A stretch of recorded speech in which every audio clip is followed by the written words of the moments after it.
good evening viewers, and thanks for joining us again. Something a little bit different this time. This is my E55 Charger. A few people may know the car. A lot of my friends know the car. It was featured in Street Machine back in 2005. I generally don't drive the car, and I'll be perfectly honest as to the reason why. I've never been happy with the tune-up in it. This engine was a dyno tune and built by Peter Michaels. Not hanging any shit on him at all. Absolutely stoked with the work that he done and the improvements that he made to the engine. But back in, I think it was probably 2002, 2003, I bought a mail order Carbie, which was a Barry Grant Gold Claw. Top of the range back then, replaceable Venturi sleeves, totally tunable and all the rest of it. Now, when I bought that Carbie, it was sold to me. I ordered a 750 Gold Claw. When I got the Carbie, it had on the box crossed out and blacked out in a couple of spots. And it was actually, turns out that it was actually a 1025 annular discharge Carbie when I wanted a 750 annular discharge. So when I rang the mail order people and spoke to them, they told me some bullshit as to it's a 1025, but with the annular discharge it chokes it down to a 750. Well, I went to Peter Michaels and we spoke about that, and he said that's absolute mayo. I totally agreed with him, but he said, look, let's just see how it goes on the dyno. Now, naturally, as a lot of people know, when you run an engine on the engine dyno, you're basically tuning it to wide open throttle, and that is it. So basically speaking, the engine never seen anything under 2,500 RPM, literally on the dyno, so it didn't shake and rattle around on there. So basically speaking, you know, we were tuning it for top end and for wide open throttle, which is basically what you do on the engine dyno. So basically it was never tuned for cruise or street or anything like that. Now I'll try not to waffle on too much more. So long story short, every time I take this car out, within a few kilometres it fouls plugs. It's an absolute pig to start it on cold start, due to the amount of fuel that's being washed down the bores or down through the manifold. Then when it does actually fire up, most of the time it doesn't run on all 8 cylinders, or if it does run on 8 cylinders, by the time you've driven it down the road back or gone for a bit of a cruise in it, come back, do another start or a couple of starts or whatever, it's not running on all 8 cylinders. Had enough of that, so I spoke to my good friend Jason Maros, as I was going to go down the path of a Holly Sniper, Holly E55 system. Let me just change hands, I'm getting bloody sore there. Once again, I apologise for waffling on. I spoke to Jason about that, and he said, look, you know, there's no reason, as I agreed with him, that a Carbie will not work on the car. To put Holly EFI on there, naturally you've got to put a return line on, replace a few parts on the fuel system, etc. I like to keep things simple. The engine ran many years ago with a good 750 on it. The problem we were having was quite simply the overcarburation with the 1025 Carbie, the Barry Grant. So once again, after speaking to Jason, we both came to the conclusion that, you know, muck around with the old Carbie. So that's what I did. I gave it to one of my good friends, Craig. He had a look at it. He mucked around with it. He tried to detune it and so forth. And basically just, long story short, we both agreed that it's just going to be too big for the car. So what we've done is we've turned around and we've bought a new quick fuel Carbie, which is the Black Diamond series, full race carburetor. Absolutely stoked with how it looks, and I'm pretty sure I'm going to be really happy with how it performs also. So yeah, we'll get it out the box soon, but that's what we've got to go on here. A beautiful, like I'm saying, quick fuel Carbie. Had it out the box previously, and yeah, very happy with what I'm looking at, to be honest. So yes, once again, that's what's going to be going on here. Got a couple of little things to do.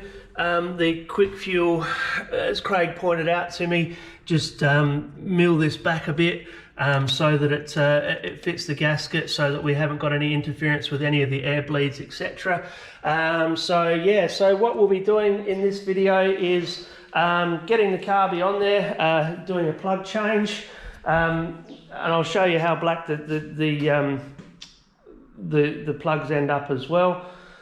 So yeah, we'll muck around with the Carbie gasket and plate first, vacuum plate, and then we'll get the Carbie, do a plug change and get the Carbie on there. So yeah, stay tuned in the video, and we'll just plug away at it, and I'll just do some updates as we go.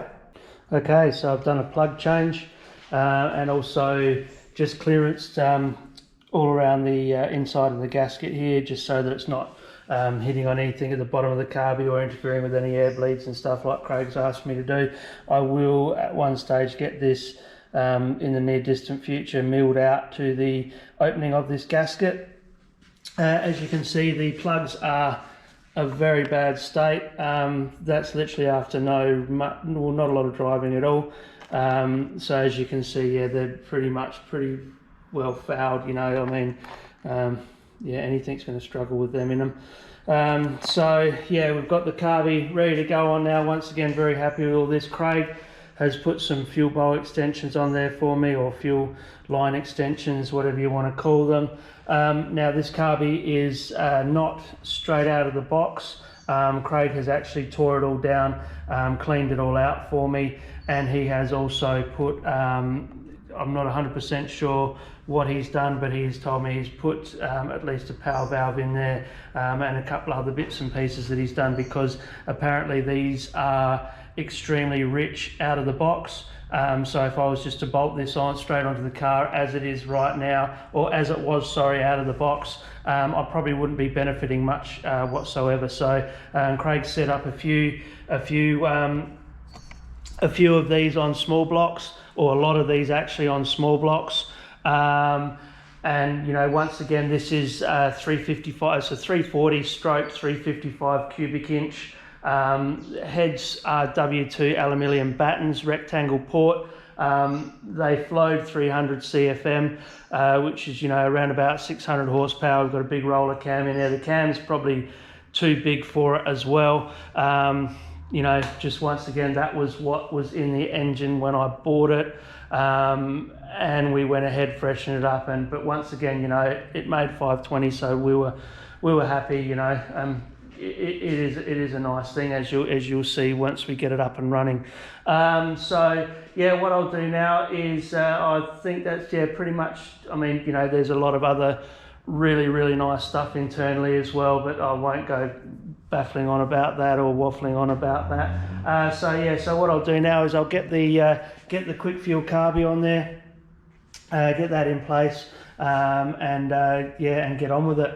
Alrighty, let's hook into it.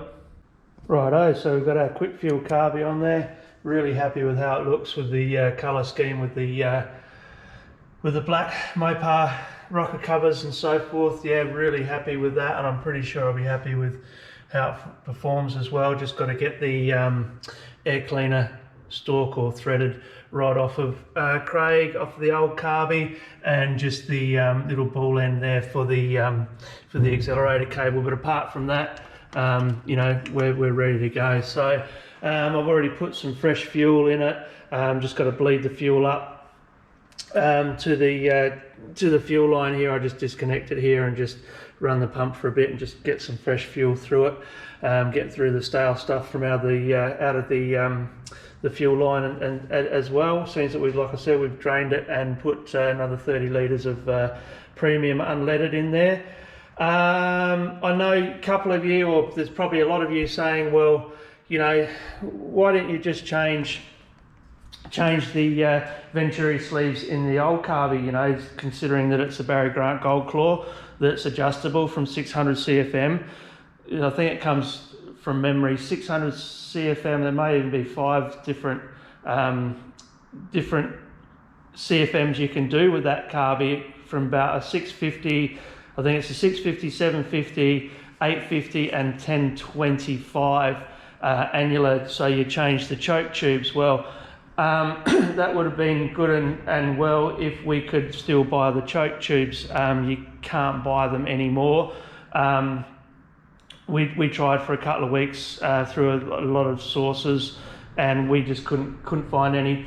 The most disappointing thing of all is that I actually, way back when I did purchase that Carbie and we were going to put it on the engine dyno that day, Outlaw Speed Shop actually got me a set of Venturi sleeves in, so that if we did have any dramas with the Carbie on that day and it was too big at wide open throttle, we could change it down to a 750. So I did actually have the Venturi sleeves, but I ended up taking them back to Outlaw and getting my money back. One, because we didn't use them, and two, because they were very expensive, and I wanted to get some money back and spend it somewhere else.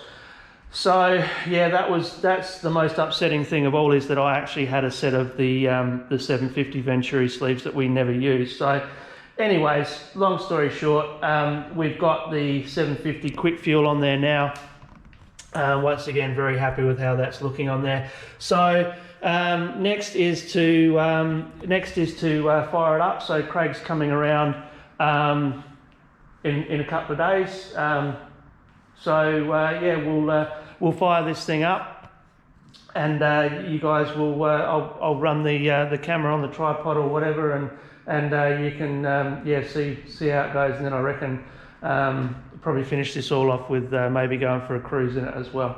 Okay, so before I go any further, there's a few people I'd like to mention and to thank.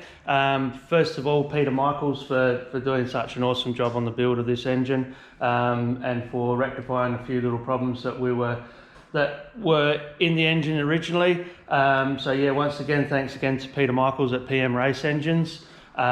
Also Grant Brokenshire at Norwood Transmissions, who's done an awesome job with the 727 and the torque converter. Can't thank him enough. Absolutely awesome job.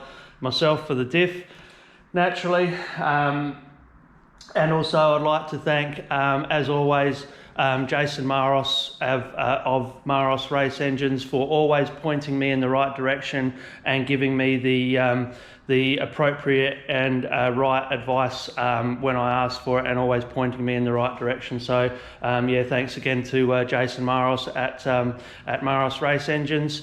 And I would also like to thank especially Craig Johnson for his help in getting the car back going again, and all of his help and advice also with Carbie selection and so forth. So, and also rejetting the Carbie and helping me out as well. So yeah, Craig is now on the Mid Coast Diff Shop performance side of the team. So he's going to be giving me a hand with a few things when I need them. So yeah, once again, thank you very much to Craig Johnson. So enough waffling, let's get on with the video.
Adelaide All Chrysler Festival. As you can see, we've got the car up and running. Really happy with it. Just cruising along beautifully now. All my temperatures and my oil pressures, fuel pressures, everything are really behaving well. And yeah, it's just good to be able to just drive the car nicely. It's got a really nice transition on the fuel, on the acceleration. Sorry. Yeah, I'll be honest with you guys. I seriously couldn't be happier. Yeah, it's been a long time since I've been able to drive this car with any sort of real reliability as such, without it fouling up plugs, etc. Yeah, it's just, everything's just behaving really well. I'm just really super happy with it all, you know. No, it's I'm very happy. Alright, just pulling up some lights up here. Which is back in a second. Roll through them.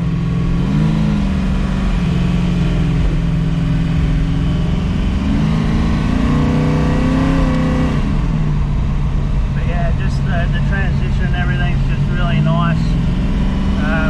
Acceleration's so really smooth now. Before it was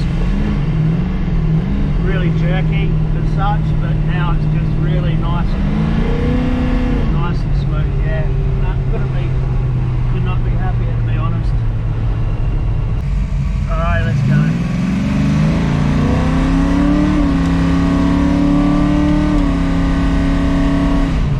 Alrighty, so that's just quarter throttle, 4,000 RPM. You know, just beautiful. Really happy.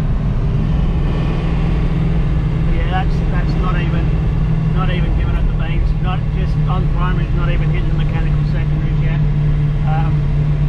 But once again, that didn't see past 4,000 RPM, and this thing will rev to 7.5, so yeah, give you some idea of what we've still got left in it.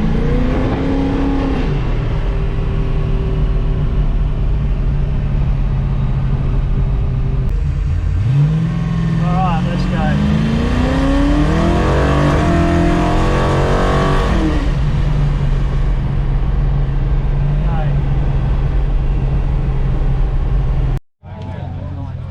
Alrighty, so we're here at the Chrysler Festival. As you can see, there's been a great turnout. Car made it down here really well. Really happy once again with it all. Good to catch up with everybody down here at the Chrysler Festival as usual. Catching up with friends, a lot of people from interstate, which has been great to see everybody.